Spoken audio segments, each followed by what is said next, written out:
Stockyard, cette vieille fée électricité. Il ne faut pas croire, pour beaucoup dans nos campagnes, ça a été vécu comme un progrès quand on a pu la mettre dehors, devant la porte. L'idée que, comme ça, on faisait reculer un peu la nuit, que la modernité gagnait sur l'obscurité, ça vous faisait reculer les ténèbres. Et puis avec elle, tout leur cortège de bêtes maléficieuses. On n'avait plus peur de se faire sauter sur le dos par le labarou. Le labarou est reparti loin. Puis le cortège de la chasse volante, du diable et de ses apparitions. Che rozzabato, coquille. Toute notre mythologie nocturne, elle a disparu avec les réverbères. Et puis aussi, c'est la rançon aussi de la modernité. Avec cet imaginaire a disparu aussi une bonne partie de nos observations nocturnes.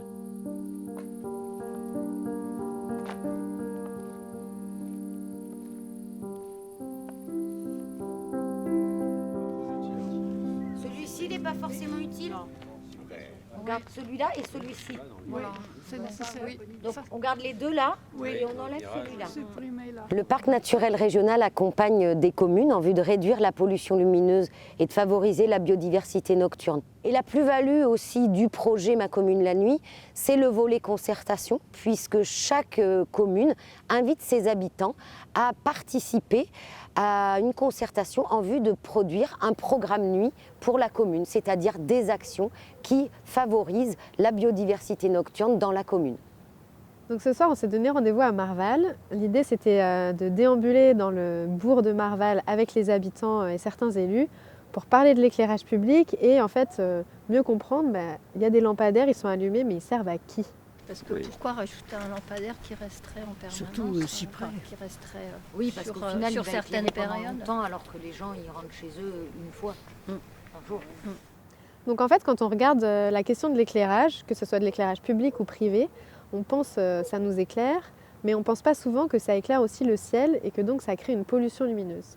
Et donc le concept de pollution lumineuse, c'est relativement récent et ça vient étudier toutes les lumières qui sont artificielles et qui sont diffusées vers le ciel et en quoi est-ce qu'elles sont néfastes. Donc on parle bien de pollution parce que c'est créé par l'homme et ça a des impacts négatifs. Et puis ces impacts, ils peuvent être sur la biodiversité, ça peut être sur le fait de ne pas voir les étoiles, mais c'est aussi sur la santé humaine. Proposition pour celui-là de plutôt l'éteindre. Hein. Ouais. C'est pas mal. Ouais. Ça mettrait peut-être plus en valeur l'église. Et on verrait mieux l'église. L'église, on voit en dialoguant avec les gens, en échangeant en fonction de leur histoire, de leur problématique, que petit à petit ils se rendent compte qu'en fait c'est pas en éteignant des lumières ou en les allumant qu'il va y avoir plus ou moins de problèmes de sécurité. Et que la problématique de l'éclairage public et de la lumière, c'est pas une problématique de sécurité, c'est une problématique d'environnement, une problématique de biodiversité. Ce soir, ce qu'on a pu voir, c'est que les gens sont prêts à avancer sur le projet, ils sont prêts à éteindre des lumières, ils sont prêts à déplacer des lampadaires, à ce qui est du changement, et ils sont prêts à aller dans le sens du projet.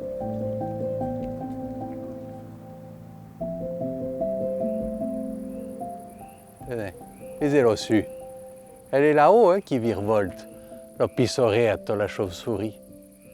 Alors voilà, ça c'est l'exemple type du petit animal chez nous qui, franchement, laissait assez indifférent. On n'est pas dans le pays des vampires ici. On ne va pas dire qu'elle avait un grand capital sympathie, mais franchement, les gens s'en souciaient peu des chauves-souris. Elles n'effrayaient pas. D'autant plus que maintenant, on a beaucoup gagné dans la connaissance des chauves-souris. Il y a d'autres uns qui sont malins. Par exemple, à Frédio, à Saint-Pierre-de-Frugy, là-bas, ils sont même très pointus sur le sujet. Ils étudient le petit rhinolophe et tout et compagnie. Ils sont pointus. Chaque commune a choisi une espèce emblématique autour de laquelle il y a des animations, des inventaires participatifs. On décline sur la commune de Saint-Pierre-Frugy la thématique sur le petit rhinolophe et du coup plus largement sur les chauves-souris. Puisque les chauves-souris, c'est des animaux nocturnes que l'on ne voit pas. Par contre, on les entend avec des appareils spéciaux et l'idée de ce soir, c'est de former un petit peu les gens pour qu'ils comprennent comment fonctionnent les chauves-souris la nuit, comment elles se déplacent.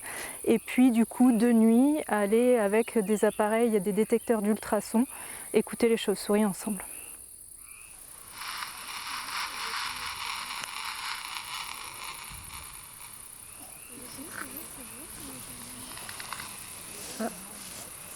Il y a quelque chose? Oui, je crois. Les rhinolophes, c'est vraiment des espèces où tu vas les capter jusqu'à 25 mètres, mais pas plus loin. Par exemple, s'il y a un rhinolophe qui sort du bâtiment et qu'on est à 40 mètres, on va peut-être le voir parce qu'il fait encore un peu jour, mais par contre on ne le captera pas, même s'il émet. Et plus généralement, ça permet de travailler sur ce qu'on appelle la trame noire, c'est-à-dire un petit peu tous les animaux nocturnes qui vivent autour de nous et qui sont de plus en plus gênés par tout ce qui est éclairage lumineux, éclairage dans les villes. Sur cette zone, on voit encore mieux les éclairages, qu'ils soient proches ou lointains, proches puisqu'on a les éclairages encore de la ville. Et on s'aperçoit nettement que l'on ne voit aucune étoile. Une qui brille peut-être derrière une feuille, ou peut-être un avion qui passe. Un peu plus haut, on va commencer à voir les étoiles, effectivement, la grande ours et peut-être la polaire. Mais tout sur ce qui est sur l'horizon, on ne voit rien. On ne voit pas d'étoiles. Non, ça veut dire que là, en fait, on est en plein temps de brouillard.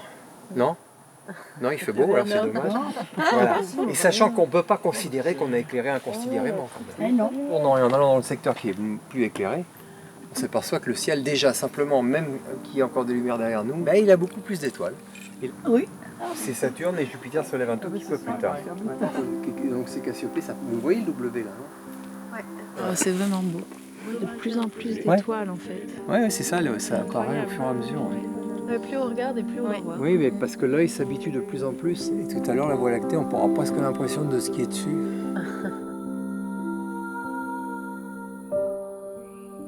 Non mais franchement, à l'heure où on a tant d'enjeux qui nous pèsent sur les épaules, des enjeux climatiques, des enjeux de biodiversité, avoir le plaisir comme ça, à peu de frais, c'est rien quoi. On tourne un petit bouton, là, un temps, plout, Caïnoué, ça y est, on redécouvre un espace naturel, on vient de le reconquérir.